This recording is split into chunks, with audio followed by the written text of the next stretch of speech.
Jeremy Weir, are you pulling your weight? I mean, I think that's the bottom line of what the Vice Minister is suggesting. That's a harsh question, but yeah. Look, we tend to focus on supply chains. That's what we do. We procure from all regions around the world. We actually operated in 150 countries last year, and we had a turnover around 234 billion, so across the oil, minerals, metals and space. So it's quite very diverse.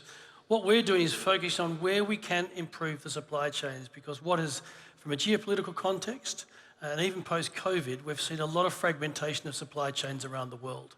So whereas people are looking for efficiency historically, we're still looking for efficiency, but they were quite comfortable with single source supply. That's no longer the case. And they're also looking at the carbon footprint and other issues around the supply of the various products that we do. What are we doing? We're trying to improve those supply chains. So therefore, for an example of that is, together with partners, we have two other partners, we were successful in securing a long-term commitment for operating a railway line in Angola, which is from the port of Lobito to the border of the DRC. And what that is going to do is quite transformational. It now takes approximately 5 weeks or longer to move materials out of the copper belt of Zambia, DRC, into the various marketplaces, be it sort of through the various routes. This railway line has a capacity of up to 1.5 million tonnes. It'll not take 5 weeks, it'll take 5 days to get it to the coast.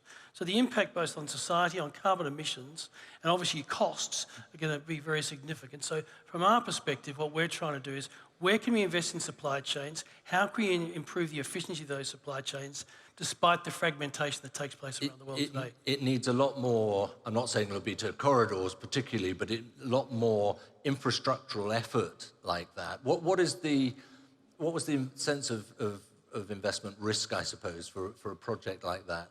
Well, look, at the end of the day, first of all, you want government support. And what was, I attended the opening, and what was very encouraging, you had the three heads of state of Angola, the major host country, of Zambia, and also the Democratic Republic of Congo. You had, if you like, a concerted government support for that project. And the fact is that there's a real need to get that product to marketplace. There's rapid expansion. The DRC is battling with Peru to be the second largest producer of copper in the world. So we need the volumes to get to marketplace efficiently. So therefore, from our point of view, how do we de-risk it?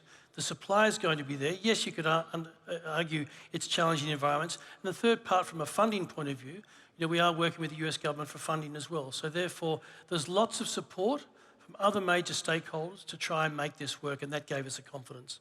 How much in terms of, I mean, that's an amazing track record there, but are there other areas that you can look at which perhaps de-risk, which certainly reduce costs? And I'm thinking here about technological advancements. I think AI is something which Saudi Arabia has deployed in terms of your geological surveys, for example, that would make your life easier. We use advanced analytics, both scraping the web but also our own internal data, to become more efficient. So we're using technology for that to, at the end of the day, what does it do? Just improves efficiency.